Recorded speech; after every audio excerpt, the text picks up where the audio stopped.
in your pursuit of a fortune to carve him a granite headstone. Oftentimes they identified people by the letters in their pockets. So a lot of the headboards, they just have nicknames in the years of death because that's all they ever knew.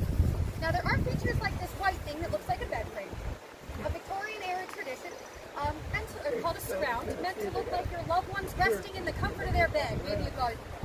So you know the people that had these? They're probably traveling with loved ones. Like Clara here, she has a date of birth on her headboard. Most of these guys out here, they only have a date of death because that's all that they do. But I see it in your face. You don't care about this. Where is he? That dirty dog. Yeah, that thief. Scoundrel. There he is. Top of the stairs. Not him. He's with us. Behind him. Jefferson R. Smith, better known as Sophie. Great, that was weird timing.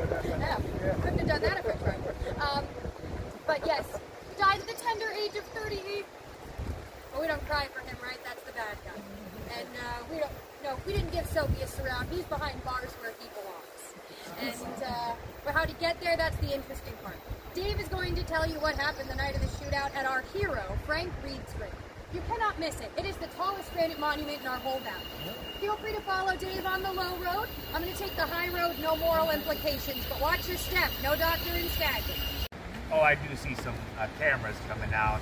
I suppose you all want to get some photos of the statue here. Get a few photos of the hero. Set up. My God, man, don't shoot! Right? That was the last words to come out of Sophie's face. You remember something. Let's talk about this piece of rock here. A nice hunk of it, huh?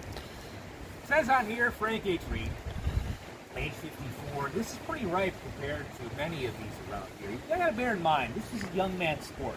Gold rush. We're talking about 20 years, 30 years. This fella here is an exception. Frank Reed comes up from Sweet Home Already. An older Jack, and he'd get here, see all the chaos the youths are creating here. I also will try to put some more things. You see, he become a city servant and the engineer here in Skagway. It was Frank to lay out the streets of Skagway as we see it today. That's him. And he's also part of this group. They're called the 101. These are the vigilantes in town, and they're holding a meeting July 8th over at the company wharf to figure out what to do about that gang. They got to be a story. Frank's there. He's got his 6-shooter on his side. Standing guard out front. It goes like this. There's a dock that goes into the sea, a little warehouse out there. That's where the meeting's taking place. He's out front, right? 6-shooter there. Standing guard, he's expecting trouble. Well, soon he gets it. Because who does he see stumbling towards him? This fella has a bit of a stagger to his step and a Winchester on his shoulder. It's Sophie. Sophie's coming to bust up the meeting. These two have had words in the past with Frank himself. Why do you let the outlaws run anything in this town? But he keeps his composure. He shoots a gentleman's warning. He says, Sophie, you stop right there. You're not allowed out here at the meeting. Sophie doesn't care. Walking towards Frank, he says, damn you, Frank, this is a public wharf. I'll go where I please. He can take the rifle off his shoulder and swing it like a bat, and to knock Frank off the dock and into the waters below. The problem was, he was so drunk that he would miss completely. It's all the provocation our buddy Frank maintains. 6-shooter at the side, this sits here, this sits now.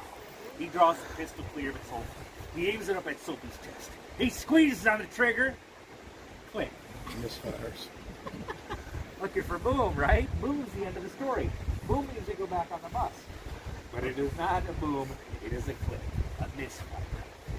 No! He pulls back the hammer once more, trying to bring another round to the chamber, aims it again at Sophie's chest. And meanwhile, Sophie sees murder in Frank Reed's eyes. She sobers him up real quick. Gets a purchase on the rifle up above his waist and gunshots go off at nearly the exact same time. Sophie, he catches in the chest and he's dead before he's docked.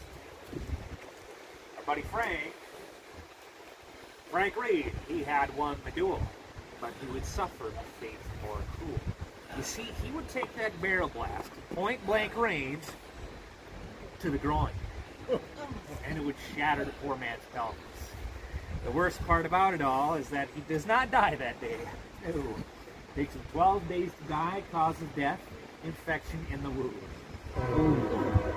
But upon his passing, You know, for Soapy, it all went really quick. He's dead. They planned him the next day. Few are to come out here to commemorate his life. They seem to want to move on from it all, yeah. Frank, he'll suffer, but it'll be worthwhile in the end, because when he passes, it'll be 2,000 people out here. The crowd's so large it goes all the way back to the river. They start passing around hats, filling them full of change. And these hats overflowing with money. They'll use it for what you see here now. And I'll read it for you. Frank H. Reed, age 54. He gave his life for the honor of Skagway.